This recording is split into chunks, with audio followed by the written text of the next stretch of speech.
Y el día de hoy vamos a hablar de un tema muy interesante que tiene que ver con el descanso. Y para ponerlo en contexto, porque todo texto fuera de contexto, como ha enseñado mi maestro de apologética acá, se convierte en un pretexto. Entonces estamos en el libro de Hebreos. Es un libro hermosísimo. Es un libro hermosísimo que, para resumirlo muy resumidamente, nos está hablando, o le está hablando, mejor dicho, a un pueblo. Originalmente le estaba hablando a un pueblo judío cristiano que se había convertido, pero ante diferentes situaciones que estaban atravesando ellos y aflicciones que estaban atravesando, parecía que se estaban alejando, que su fe estaba decayendo, que su fe estaba siendo movida, estaba siendo probada. Y el autor de esta carta, que es maravillosa, viene a afirmarlos como la palabra de Dios viene a afirmarnos a nosotros también.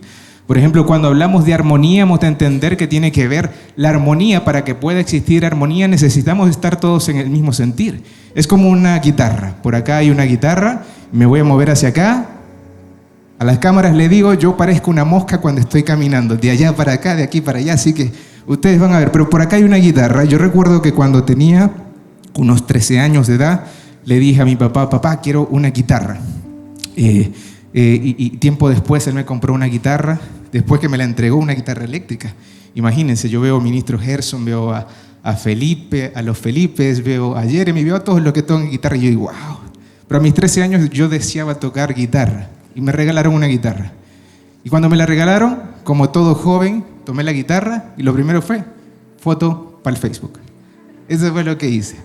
Pero después que la comencé a tocar no entendía cómo funcionaba, no entendía. Y mi papá, que por ese entonces tocaba algo de guitarra, me dijo, hijo, lo que pasa es que tienes que tomarla de esta manera, la guitarra tiene un cuerpo y tiene algunas cuerdas. ¿Y saben qué hice? Traté de imitarlo, tocando la guitarra, pero sonaba muy mal. Entonces me dijo, hijo, lo que pasa es que para que pueda sonar bien una guitarra tienes que afinarla primero. Y es lo mismo que ocurre con el cuerpo de Cristo acá en la tierra. Para que podamos estar en armonía, el Señor nos afina a nosotros también. Nosotros a veces somos como las cuerdas de esa guitarra que a veces se desafinan, están muy tensadas y es necesario bajarle un poco, es necesario descansarlas un poco. O a veces están muy flojitas y es necesario apretarlas. Y lo mismo hace el Señor con nosotros. El asunto es que nosotros hemos de reconocer que somos parte de un cuerpo y también reconocer quién es el Maestro que viene a afinar nuestras vidas. En vista de eso, acá nos enfrentamos a un pueblo que estaba atravesando por diferentes circunstancias, como la que usted y yo podemos atravesar hoy en día. Y algo que nos enseña la Biblia es que no se trata de cuánto conozcamos. No se trata de cuánto conozcamos.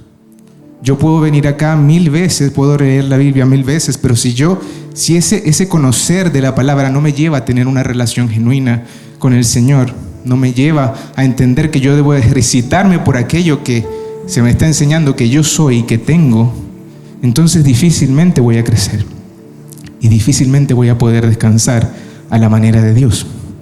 Cuando nos acercamos en esta carta en un principio se divide en algunas partes.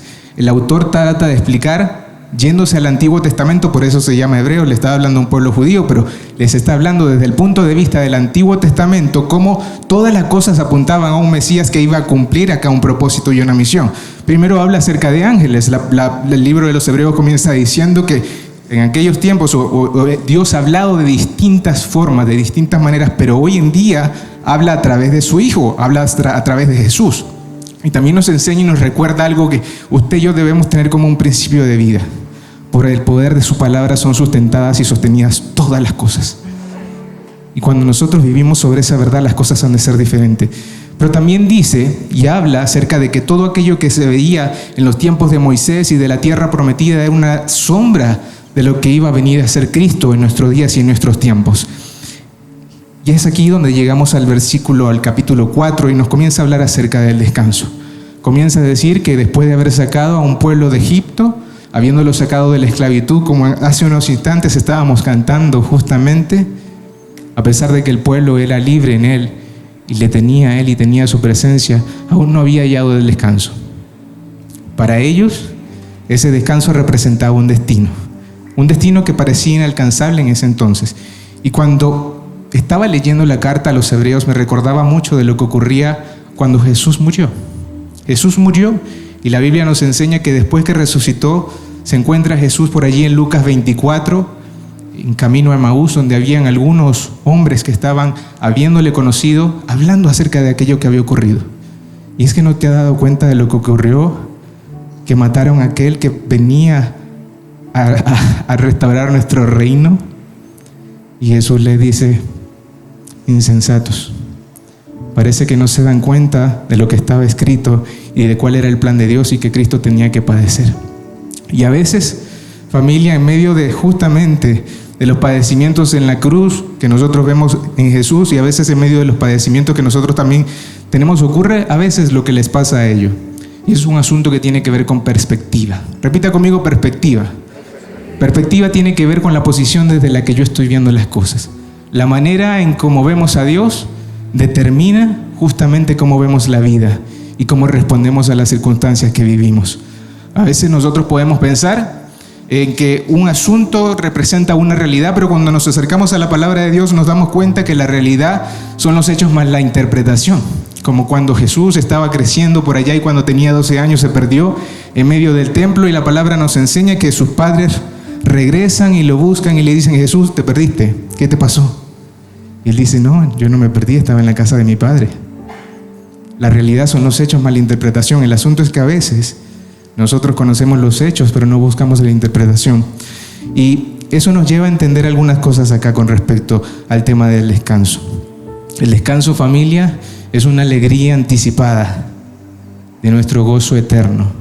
Es una alegría anticipada de aquello que el Señor nos ha mostrado y de algo que tenemos cuando sea redimida la creación, cuando el mundo vuelva a ese diseño original, donde no va a haber pecado, donde no va a haber corrupción. Y es una realidad en la que todo hijo de Dios habría de vivir entendiendo lo que representa. Nuestro descanso en Cristo comienza cuando confiamos en Él para permitirle que haga su obra en nosotros.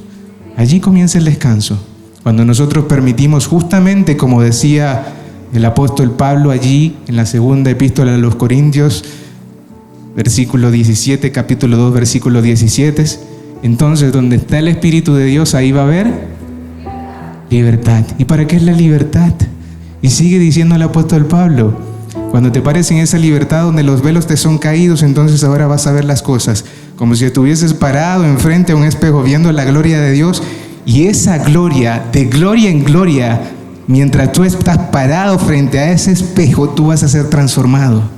Transformado para que tu mente sea renovada, para que puedas conocer y entender cuál es la voluntad de Dios, que es buena, agradable y perfecta, y para que podamos comprender, como dice en Romanos 8, que todas las cosas ayudan a bien aquellos a los que conforme a su propósito son llamados. ¿Y cuál es eso por ser ese propósito? Dice la palabra que es ser transformados a la imagen de su Hijo. A veces decimos: pero el bien a mi manera. Ahora el bien a la manera de Dios tiene que ver con ser transformados a su imagen, a la imagen de su Hijo. Y es algo que el Señor sigue hablando, obrando en nosotros continuamente. Hay algunas puertas, amada iglesia, que ya están abiertas para que nosotros entremos. Solo que a veces nos cuesta reconocerlas, saber cómo entrar y cuáles son. Y es importante que podamos reconocer esta puerta del descanso, lo que es, dónde está y cómo entrar. Primeramente, el descanso de Dios no es un destino. El descanso de Dios no es un destino, sino un lugar. Acabamos de leer acá en Hebreos capítulo 4, en el versículo 3 esto: pero los que hemos creído, ¿cuántos han creído? Pero los que hemos creído entramos en el reposo. Los que hemos creído entramos en el descanso. Está hablando de tiempo presente. Entramos hoy. Quizás usted está aquí, algunos con algunos problemas, con algunas preocupaciones. Quizás algunos están un poco trabajados, un poco cargados. Quizás algunos pudiesen incluso no ver la perspectiva de Dios en cuanto a aquellas cosas que vivimos. Pero la palabra nos enseña que es algo del hoy. ¿Y sabe qué? ¿Sabe por qué digo que el descanso de Dios no es un destino sino un lugar? Porque si para nosotros es un destino, entonces podríamos vivir toda una vida cansados. Si para nosotros el descanso representa un destino, entonces yo podría decir que la paz es un destino. El asunto es que si yo creo que la paz es un destino, entonces estoy condenado a vivir hoy sin gozo. Y cuando yo me acerco a la palabra de Dios para saber qué es lo que tengo y lo que soy y lo que Él es, Cristo me dice que Él no ha venido a traer condenación para aquellos que creen en Él, sino para traer vida. Entonces, o la palabra está mintiendo, o quizás yo no estoy viendo algo. El descanso no es un destino, es un lugar donde vivimos, donde estamos. Es la presencia de Dios, es Cristo mismo glorificado. Y cuando nosotros entendemos eso, entonces hay cosas que empezarán a cambiar. David lo reconocía. En el Salmo 62:1 dice: solo en Dios haya descanso mi alma. Solo en Dios haya descansa mi alma. De Él viene mi salvación. David lo comprendía. Salmo 91: el que habita al abrigo del Altísimo se acoge a la sombra del Todopoderoso. Yo le digo al Señor: tú eres mi refugio, mi fortaleza, el Dios en quien confío. El descanso de Dios, amada familia, no es un destino, es un lugar, es una persona. La paz no es un destino. Si así fuera, como hablábamos, estaríamos condenados, y no lo estamos. Todo lo contrario, su gracia ha sido depositada en nosotros. Dice el libro de Efesios capítulo 1 que a nosotros, a los que creemos en Él, se nos ha predestinado para ser, lo cantábamos, adoptados hijos suyos, copartícipes de las promesas de Dios, coherederos del reino de los cielos. Nosotros se nos ha llenado de su espíritu, estamos llenos de paz, estamos llenos de gozo. Y cuando nosotros comprendemos eso, entonces hemos de vivir y ver algunas cosas de forma diferente. Juan 14:27 dice, Cristo decía esto: la paz os dejo, mi paz os doy, no como el mundo la da. No se turbe vuestro corazón, ni tenga miedo. Y la palabra nos enseña que hemos de guardar el corazón, ¿verdad? Porque de él mana la vida. De él mana la vida. Y luego nos entrega el secreto en Juan 15. Y nos dice: el secreto para que ustedes puedan tener paz y vivir en el gozo es justamente permanecer en mi presencia. Es justamente permanecer en mi presencia. Yo soy la vid verdadera y ustedes son los pámpanos. Quien permanece en mí dará fruto. La paz es fruto del Espíritu Santo, algo que se cosecha, que se desarrolla. El descanso de Dios no es un destino, amada iglesia, es un lugar. Necesitamos pasar en ese tiempo en ese lugar para desarrollar algunas cosas. Dice la palabra del Señor: el que cree en mí, de su interior correrán ríos de agua viva. Seremos como árbol plantado junto a corrientes de agua que da fruto a su tiempo y su hoja no cae. Aquellos que siguen el consejo justo de Dios. Y usted quizás podría decirme: pero Sergio, es que no entiendes. Mi tema con el descanso no es que esté pasando por alguna preocupación, sino que me siento solo, me siento lleno de ansiedad. ¿No te das cuenta? Amado, el amor no es un destino. De hecho, el amor no es una decisión tampoco. A veces decimos que amar es una decisión. El asunto es que hoy yo puedo decidir amar a mi esposa y mañana de pronto estoy enojado y digo: ya no te amo. ¿Pasa? Hoy decido amar a mi jefe y mañana decido no amarlo. Pero cuando yo me acerco a la palabra de Dios, quien me dice cómo son las cosas, encuentro que el amor no es un destino. El amor es una persona. El amor es una persona, no es un destino. Mira lo que dice primera de Juan 4:7-8. Un discípulo que caminó con Jesús: todo aquel que ama ha nacido de Dios y conoce a Dios. El que no ama no conoce a Dios, porque Dios es amor. El amor no es un destino, el amor es una persona y se llama Cristo Jesús. Y cuando nosotros vivimos en esa verdad, entonces hay cosas que van a cambiar. Porque yo no puedo amar a Dios sobre todas las cosas si primero no reconozco el amor con el que me ha amado. Y ese amor, amada familia, se cosecha en un lugar, no en un destino. Podríamos pasar toda la vida persiguiendo cosas que el Señor ya nos ha entregado, pero basta con que vayamos al lugar indicado, con la actitud indicada. La palabra dice en Romanos 8:31 que ¿qué podemos decir acerca de cosas tan maravillosas como estas. Si Dios está a favor de nosotros, ¿quién podrá ponerse en nuestra contra? Si Dios no se guardó ni a su propio Hijo, sino que le entregó, o lo entregó por todos nosotros, ¿no nos dará también todo lo demás? ¿Quién se atreve a acusarnos a nosotros, a quien Dios ha elegido para sí? Nadie, porque Dios mismo nos puso en la relación correcta con Él. Entonces, ¿quién nos condenará? Nadie, porque Cristo Jesús murió por nosotros y resucitó por nosotros y está sentado en el lugar de honor a la derecha de Dios e intercede por nosotros. ¿Hay algo que pueda separarnos del amor de Cristo? ¿Será que Él ya no nos ama si tenemos problemas o aflicciones? Si somos perseguidos o pasamos hambre o estamos en miseria o en peligro bajo amenaza de muerte. Como dicen las Escrituras, por tu causa nos matan cada día, nos tratan como ovejas de matadero. Claro que no, a pesar de todas estas cosas, nuestra victoria es absoluta por medio de Cristo, quien nos amó. Amada iglesia, la victoria no es un destino. La victoria es un lugar en donde se vive. Si para mí la victoria es un destino, entonces pasaré días derrotados. Y no es el sentir de un hijo de Dios. Porque la palabra nos enseña justamente que aquellos que somos hijos de Él vivimos de victoria en victoria porque entendemos quién va con nosotros. Y si Cristo está con nosotros, ¿quién contra nosotros? Entonces, ¿acaso hay algo que pueda separarnos del amor de Cristo? Y como decía Pablo, y estoy convencido de que nada podrá jamás separarnos del amor de Dios, ni la muerte, ni la vida, ni ángeles, ni demonios. ¿Sabe por qué? Porque lo que hizo Cristo allí en la cruz nos insertó a usted y a mí el mismo poder que a Él le resucitó de los muertos.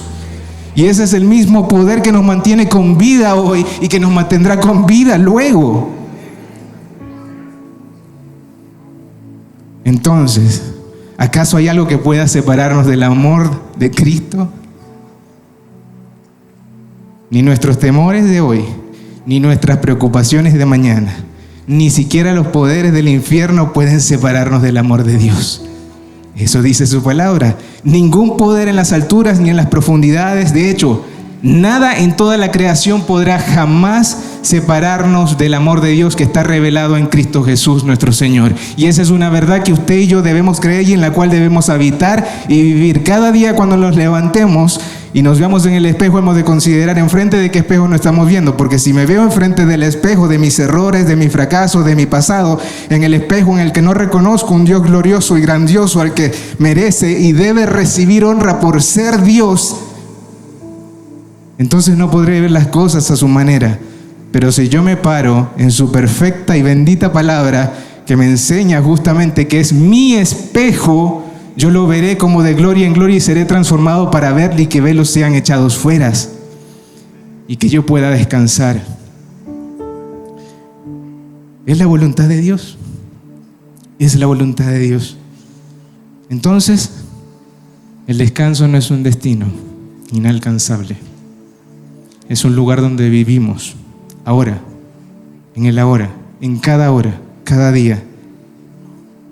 Como dice Primera de Juan 5:4, porque todo el que ha nacido de Dios vence al mundo. ¿Cuántos han nacido de Dios? Esta es la victoria que vence al mundo. ¿Sabe cuál es? Nuestra fe. Nuestra fe. Esa es la victoria que vence al mundo. Número 2. Amada iglesia, a algunos quizás les va a causar un poco de cortocircuito esto. Pero Dios ya nos ha entregado todo lo que necesitamos para vivir en su descanso. A veces vamos a la presencia de Dios para pedirle cosas que Él ya nos ha entregado. Seguimos leyendo Hebreos capítulo 4, versículo 3 y 4 nos dice: pero los que hemos creído, ¿cuántos han creído?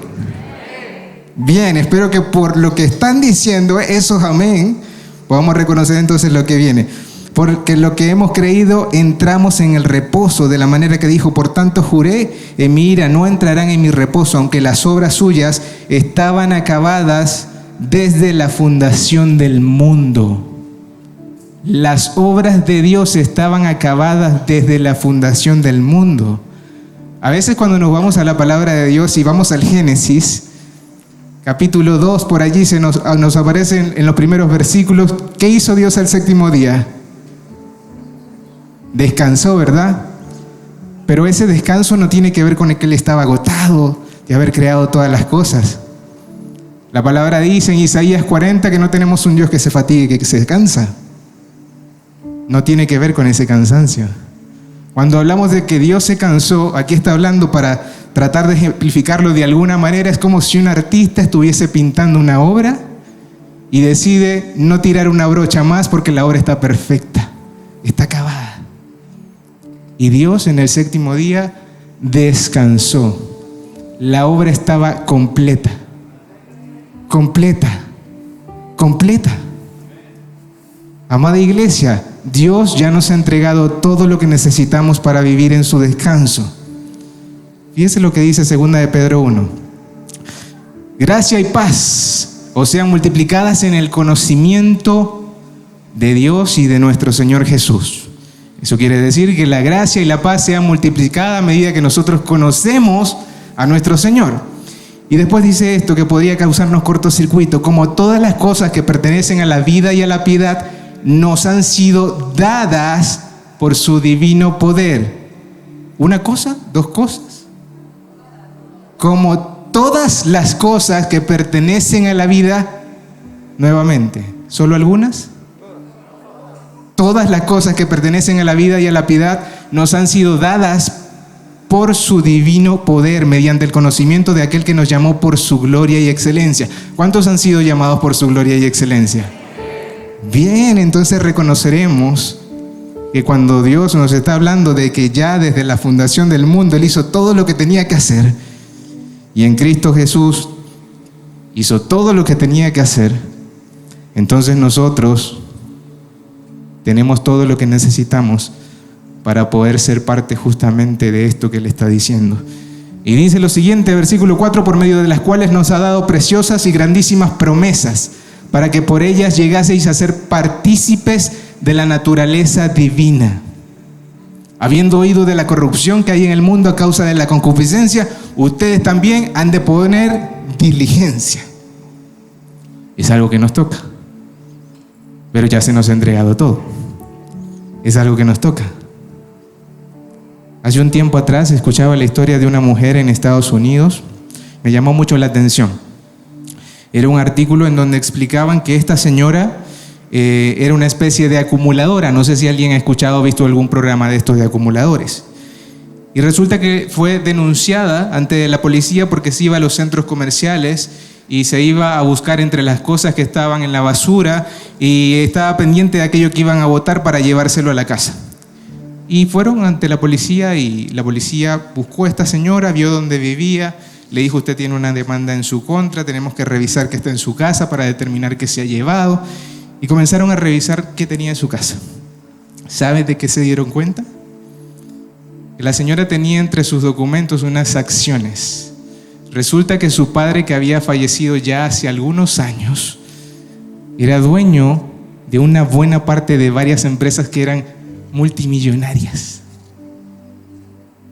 Y esta señora era una acumuladora. Se comportaba como si no tuviese nada. ¿Y sabe por qué le cuento esto, amada familia? Porque a veces como iglesia podría pasarnos lo mismo. Por no saber lo que tenemos, vamos a buscar fuera de la presencia de Dios algo que deseamos, pero que Él ya nos ha entregado.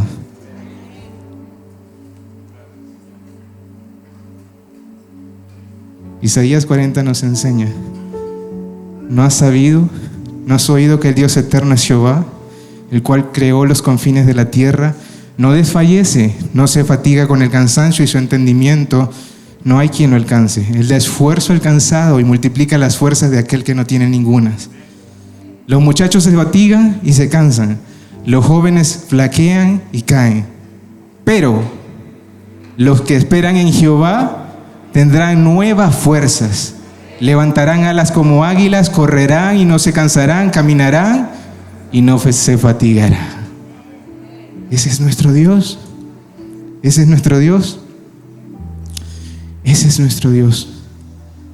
Marcos capítulo 8 versículo 17, Jesús está reprendiendo a sus discípulos porque están peleando por algunas cosas. Esto ocurre luego que Jesús había estado multiplicando panes y peces. Y Jesús los ve murmurando y Jesús les estaba hablando acerca de la levadura de los fariseos y ellos estaban pensando, ¿será que está hablando acerca de que no trajimos los restos de los panes que quedaron? ¿Será que está hablando de eso? Y Jesús les llama la atención y les dice, insensatos, ustedes tienen endurecido su corazón. ¿Están discutiendo porque no tienen pan?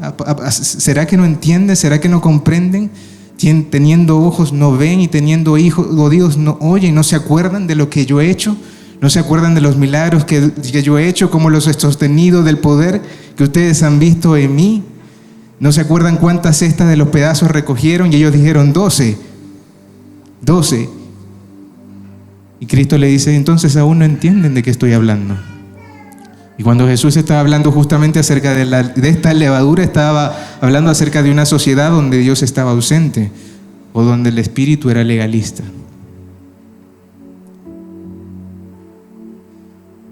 Y el asunto con esta carta que estamos leyendo es que algunos cristianos judíos que recibieron justamente este comunicado pudieron haber estado a punto de volver atrás del reposo, del descanso que el Señor les había prometido.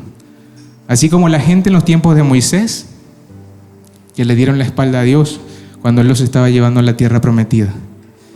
En ambos casos, las dificultades del momento pusieron como aparte la realidad que el Señor les había dado.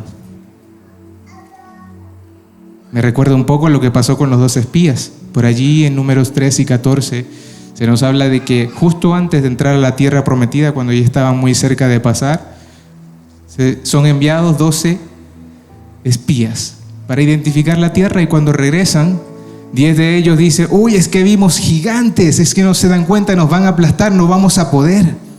Y solamente 2 dijeron, tenemos que pasar, porque Dios ya nos entregó una promesa. ¿Saben qué pasó? Siguieron a la mayoría. ¿Y saben qué ocurrió? La Biblia nos enseña que solamente 2 de ellos iban a pasar. Los que habían reconocido la promesa que Dios les había entregado, los que habían confiado en la palabra de Dios, los que habían descansado en lo que ya el Señor había hablado. ¿Y sabe qué terminó pasando? Que hasta que no murió todo el pueblo, estos 2 no pudieron pasar. Y es algo triste. Es algo triste. Es algo triste. Es algo triste cuando ponemos la confianza en nuestros propios esfuerzos en lugar de ponerla en Cristo. Nosotros también estamos en peligro de darle la espalda, amada iglesia. También estamos en peligro, aunque Él esté de nuestro lado, aunque nos ame y aunque esté a nuestro lado. Pero ¿sabe qué? La guía de Dios nos da descanso. Una de las cosas que podemos hacer cuando estamos atravesando un tiempo de cansancio emocional, mental, es pedirle al Espíritu Santo justamente que nos entregue, que nos revele, que nos muestre una palabra rema. Esta palabra tiene que ver con algo que el Señor ya ha hablado a nuestras vidas.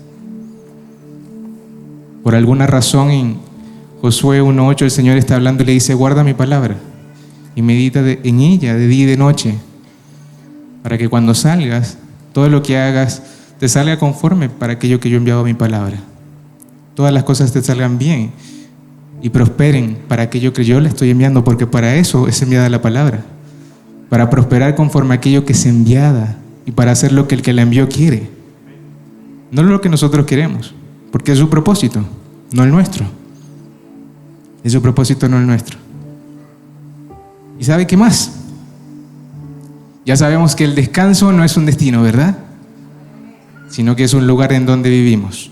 Sabemos que Dios nos ha confiado todo lo que necesitamos para vivir justamente en medio de ese descanso. Nos ha entregado todo. ¿Lo entendemos? ¿De verdad lo entendemos? Hoy. Espero que lo entendamos. Espero que lo entendamos. Miren lo que dice la palabra de Dios. Nos enseña este capítulo que vivir en el descanso de Dios demanda algo de nuestra parte.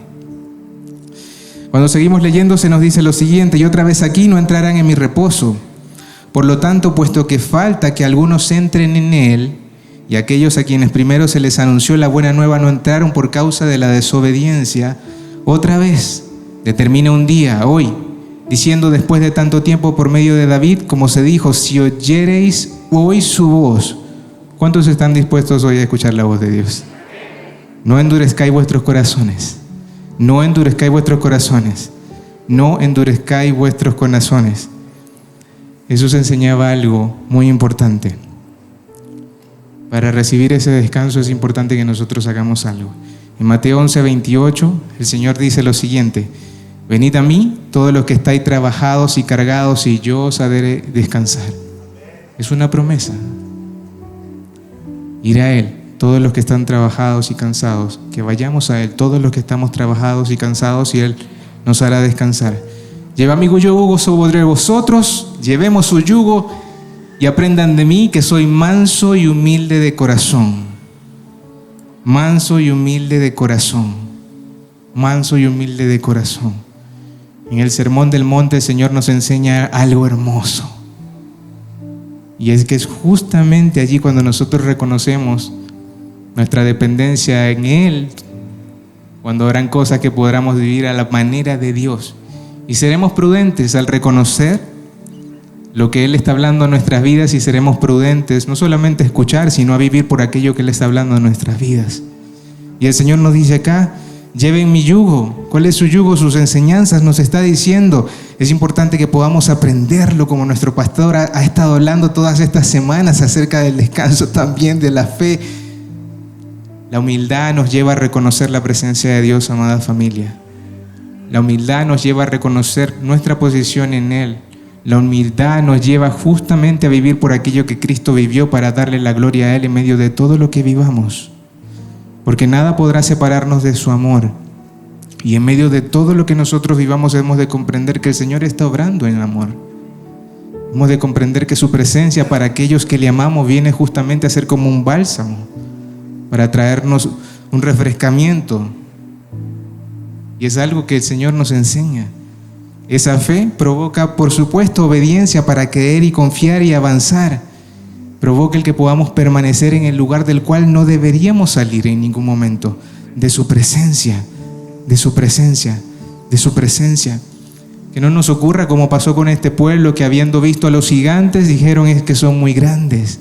Sino que podamos decir como David cuando se enfrentó a Goliat: tú vienes a mí con espada, lanza y jabalina, pero ¿sabes qué?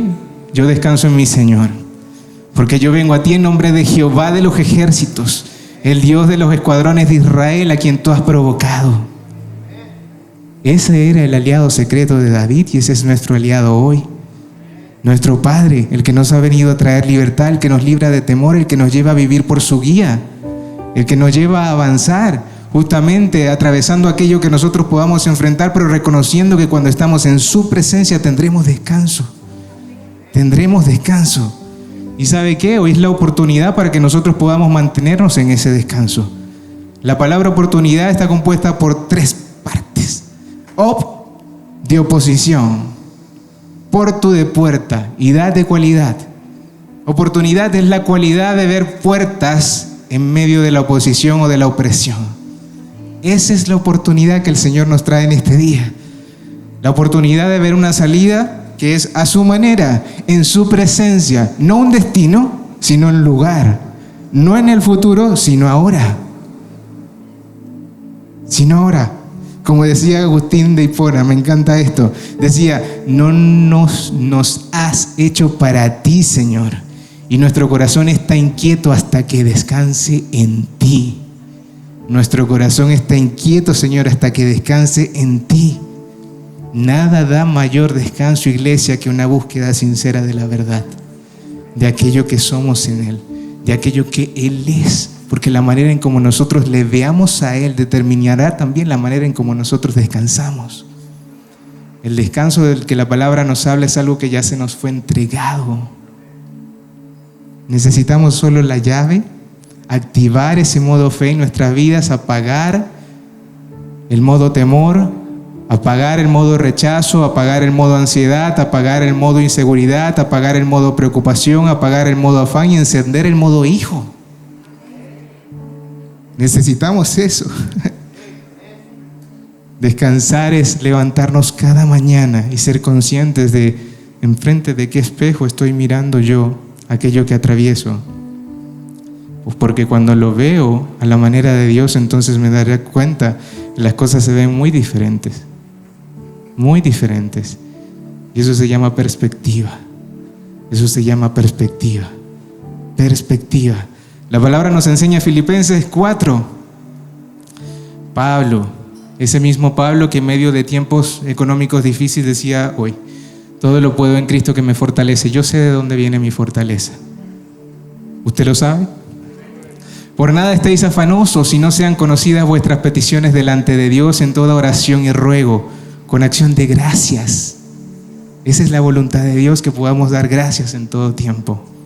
Y la paz de Dios, que sobrepasa todo entendimiento, guardará vuestros corazones y vuestros pensamientos en Cristo Jesús. Estando persuadido de esto, que el que comenzó en ustedes la buena obra, la perfeccionará hasta el día de Jesucristo. Ese es nuestro Señor. Y de allí viene nuestro descanso, amada familia. De allí viene justamente el destino que ahora se convierte en un presente en el que vivimos cuando estamos en Él, en su presencia. Y estamos en un tiempo en el que como familia, como iglesia, estamos atravesando por tantas cosas, y es importante que podamos comprender que así como el Señor nos ha amado a nosotros, nosotros también necesitamos amarnos e interceder y descansar en Él. Levantarnos las manos los unos con los otros y reconocer que la unidad solamente será posible cuando estamos en Él. La unidad es algo que se provoca, como lo que Jesús hizo cuando estaba justo antes de ser llevado a la cruz con sus discípulos, que se reunió y miró más allá de las cosas que tenían como diferencias, porque en este mismo salón y allí mismo en las pantallas pudiesen ver diferencias, diferentes opiniones, diferentes formas de pensar, diferentes aficiones políticas, diferentes etnias, diferentes culturas, diferentes nacionalidades. Pero cuando nosotros reconocemos a aquel que nos une, entonces las cosas han de ser diferentes. Y justamente vemos a un Cristo que se ciñó una toalla en su cintura y que dijo: yo estoy aquí para ser un agente de unidad. Yo estoy aquí para ser un agente de cambio. Soy aquí para ser un agente de transformación. Para que el descanso que yo porto y por el cual yo vivo también pueda ser enseñado a otros. Porque usted y yo tenemos algo que se llama el poder del Espíritu Santo, para que podamos ser testigos a donde quiera que vayamos. La presencia de Dios en usted es un sacerdote, hecho un sacerdote para Dios, hecho un rey para Dios. A donde quiera que usted vaya, va la presencia de Dios con usted. Usted es un agente de transformación, usted es un agente llamado a enseñar, llamado a compartir, llamado a predicar, llamado a identificar estas verdades para vivir por lo que Él dice que somos. Y no por lo que alguien nos dice que somos, por lo que una sociedad dice que somos, por lo que una ideología dice que somos. No por lo que a veces vemos enfrente del espejo cuando estamos allí, sino por lo que la bendita palabra de Dios dice que somos. Y que así como el apóstol Pablo podamos decir: no me avergüenzo del Evangelio, porque es poder de Dios para salvación para todo aquel que cree. No de condenación, sino de salvación. De poder para vivir en medio del descanso que el Señor ha prometido. No solamente en mi vida, sino también en la vida de aquellos que me rodean. Y que por consecuencia de reconocer lo que soy, entonces he de extender. Porque eso somos en el Señor. Somos sus hijos. Somos embajadores, somos comisionados, somos nación santa, somos pueblo escogido por Dios, llamados a anunciar sus virtudes. Eso somos lo que la palabra de Dios dice que somos. Usted y yo somos perdonados, usted y yo somos redimidos, usted y yo hemos sido llenos del Espíritu Santo para que se manifieste en nosotros un fruto a medida que somos diligentes y permanecemos en ese lugar, y que a través de ese fruto justamente podamos manifestar el Cristo que portamos. Y que lleguemos a decir, como Pablo lo decía: ya no vivo yo, sino que Cristo vive en mí. Y por cuanto vive en mí, entonces yo ahora me muevo por el Espíritu, reconociendo lo que ya tengo y agarrando esa llave de la fe, abriendo la puerta, entrando: Señor, aquí estoy en su presencia y en usted puedo descansar. Aquí estoy en su presencia, y más allá de lo que quizás esté atravesando, yo reconozco quién soy y a dónde voy. En Lucas capítulo 10, los discípulos estaban haciendo milagros, estaban echando fuera demonios, el Señor les da autoridad para hacer muchas cosas, y cuando llegan a donde Jesús, le comienzan a contar qué era lo que había pasado. Y Jesús le dice: ¡qué bueno! Pero no se alegren por eso. Alégrense porque sus nombres están escritos en el libro del cielo. Y gracias, Señor, te doy, decía Jesús, porque ocultaste esto de aquellos que parecen ser sabios y se los entregaste a aquellos que son como niños, que tienen un corazón que busca entender, un corazón enseñable, un corazón de discípulo, porque eso somos en el Señor, somos discípulos. La palabra cristiana, amada iglesia, aparece unas 3 veces en el Nuevo Testamento. La palabra discípulo más de 250 veces. Usted y yo somos llamados a ser discípulos, a vivir en la presencia del Maestro, aprender con humildad y mansedumbre a llevar su yugo para que podamos descansar. Eso somos. Somos lo que la palabra de Dios dice que somos. Y en medio de ese entendimiento reconocemos también que estamos acá comisionados por Dios, para que nosotros podamos aprender y podamos llevar a otros de lo que aprendemos. Así que en este día yo le invito, amada iglesia, que podamos recordar justamente lo que somos en el Señor. Como dice la palabra allí en Efesios 5:1, que si nosotros vamos a imitar a alguien, podamos imitar a Cristo. Que Él sea nuestro modelo de descanso, que Él sea nuestro modelo de vida, que Él sea justamente nuestra guía. Y vemos en la Trinidad el cumplimiento de esa unidad. Promesas que Dios Padre cumple a través de Dios Hijo. Promesas que ha hecho Cristo que serán cumplidas o que son cumplidas hoy en día a través del Espíritu Santo. Promesas a la iglesia que serán cumplidas cuando un hijo de Dios se pare en la brecha y reconozca quién es en el Señor. Eso somos. Eso somos. Y hoy ese Dios te viene a recordar que en medio de todo aquello que hemos de enfrentar de acá en adelante, así como se lo decía al pueblo de Israel en tiempos de dificultad, nos viene a decir a nosotros también: no temas, porque yo estoy contigo. No desmayes, porque yo soy tu Dios que te fortalezco. Siempre te ayudaré, siempre te sustentaré con la diestra de mi justicia. Ese es su Dios, ese es mi Dios. Incline su rostro allí, por favor, amada iglesia. Adoradores, ¿me ayudan acá? Ese es nuestro Dios. Ese Dios que viene a decirnos en este día justamente que es Él quien viene a echar fuera todo temor. Él es Él quien viene a echar fuera toda ansiedad. Es Él quien viene a sanar nuestro corazón. Es Él quien viene a recordarnos justamente en dónde está nuestro descanso, y que hoy te dice: no temas porque yo estoy contigo.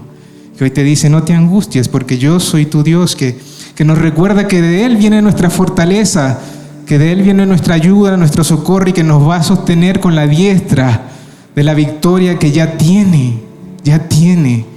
Y que así como Él lo promete, los que confían en el Señor van a renovar sus fuerzas y van a volar como águilas, van a correr y no se fatigarán, caminarán y no se cansarán. Y a veces podrás sentir que quizás vas a desfallecer y que tu cuerpo se está decayendo y que tu espíritu está siendo conmovido, pero Dios fortalece tu corazón. Ese es tu Dios. Ese es tu Dios, tu herencia eterna, aquel que viene justamente a depositar y a traer libertad, como lo cantábamos. Hacerte libre de toda esclavitud, a reconocer que donde Él está presente no hay lugar para la oscuridad, no hay lugar para la ignorancia, no hay lugar para el temor.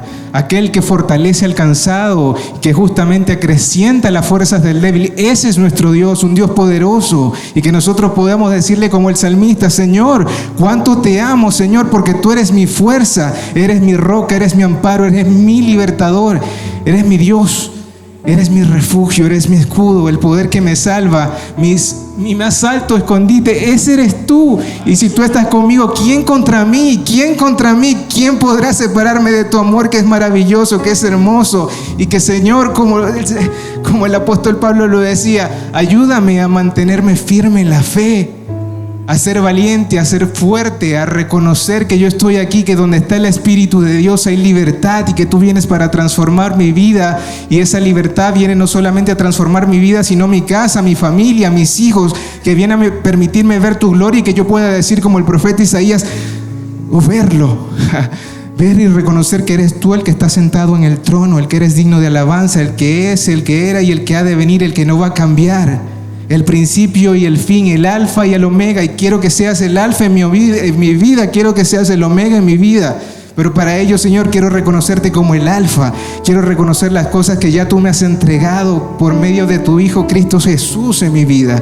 Y si quizás en mí, así como esa señora de la cual me hablaban, estoy llenando mi casa de trastes, estoy llenando mi casa acumulando cosas que no permiten que tú ocupes el lugar que te corresponde, que es el trono de mi corazón, Padre, arráncala.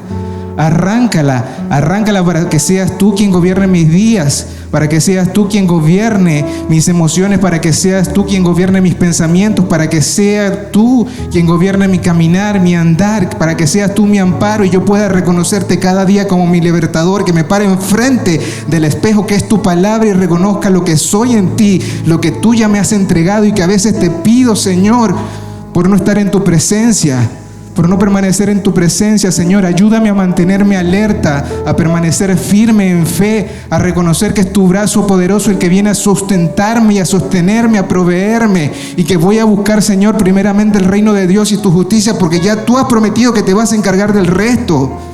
Tú que has hecho los cielos y la tierra, Señor, tú que eres poderoso y grandioso, el Rey de gloria. Abran las puertas para el Rey de gloria y que entre su presencia. Sí, eres tú, Señor, con tu gran fuerza. Porque para ti, Señor, nada imposible hay. Para ti, Señor, nada imposible hay. Tú eres mi fuerza, tú eres mi escudo, aquel en quien puedo confiar.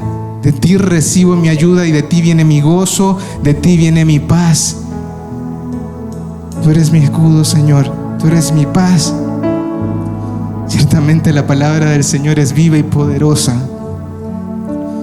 Que sea tu Espíritu Santo, Señor, en este día que venga a sanar mi corazón y a circuncidar todo aquello que me aparta de ti, que no me permite habitar y vivir en tu hermosa presencia. Porque ¿quién eres tú, Señor? Sino aquel que está por sobre todos los reyes de la tierra, por sobre todas las cosas, aquel que juzga los pensamientos y las intenciones del corazón. Y examina en este día mi corazón, Señor, nuestro corazón, y permítenos ver los errores que nos son ocultos, permítenos ver aquello que nos aparta de ese descanso que tú has prometido para nuestra alma, y que todo nuestro ser, Señor, alma, cuerpo y espíritu, sea guardado para tu venida, sea guardado para reconocer tu presencia, sea guardado, Señor. ¿A dónde iremos sin ti? ¿A dónde iremos sin ti? Y en este día, Señor, reconocemos que tu descanso no es un destino, sino un lugar en donde vivimos. Que el amor no es un destino que persigo, sino que eres una persona y eres tú. Eres tú, Señor. Gracias, Señor. Gracias, porque sé que quizás llegará el día en que, Padre, te va a confiar en ti para ver el maná que tú tienes para entregarme, para creer que tu poder es el que va a proveer una salida, para recordar que tu palabra sostiene, que levanta muertos, que abre vista a los que no ven, que viene a liberar a los cautivos, que viene a permitirme vivir en medio de tu descanso, Señor. Gracias, Padre.